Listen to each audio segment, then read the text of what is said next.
Start. Today, I have come to meet you all and say a few words about education. This is a subject in which I am very much interested in our country. We would like to provide free and compulsory education to all our children. It is very unfortunate that even after such a long period, after getting independence, we are not able to provide education to a long number of our children. From time to time, the Planning Commission has been advising the state governments and the central government to increase the number of schools in the rural areas. In the light of that, number of schools are being opened in the rural areas. I very much appreciate the steps taken, but strictly speaking, we are not able to get the maximum results for the money that is being spent. Each one of us must admit this. I feel that it is because of one simple and fundamental reason. We have no proper system for rural primary education. I hope the education department would take some steps and do something worthwhile in this respect. We have been talking of establishing colleges and universities in the rural areas.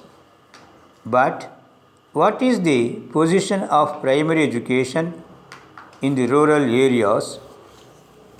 Primary education in the rural areas has been completely neglected.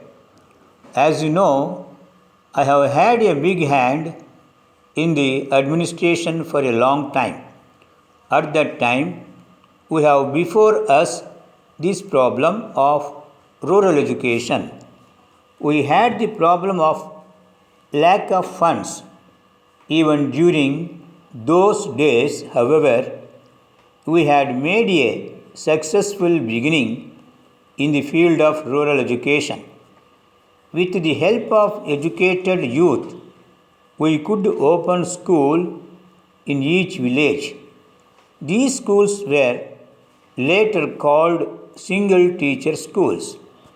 I am afraid they are all in a bad shape today because of one problem or the other.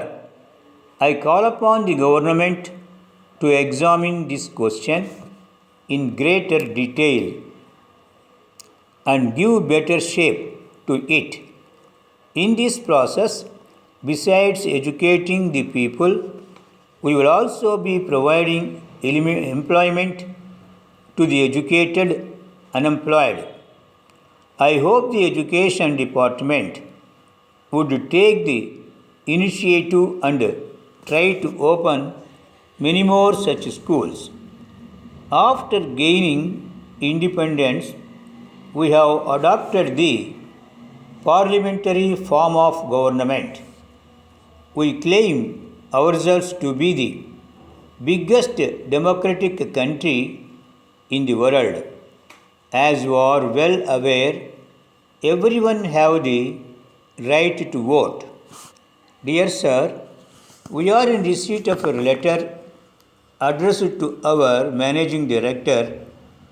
The information furnished by you in your letter has really attracted the attention of all the people in our company.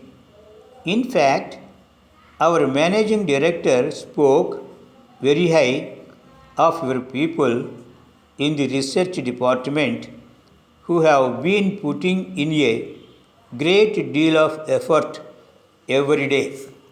Their work is something which has no parallel and they deserve to be congratulated for their efforts.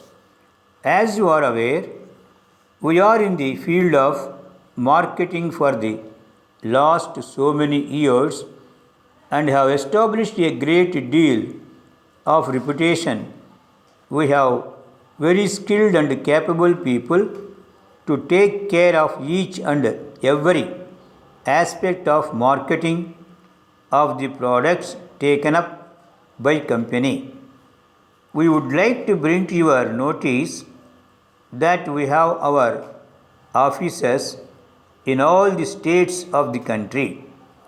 We have been thinking of stepping into the export market also. Yours faithfully.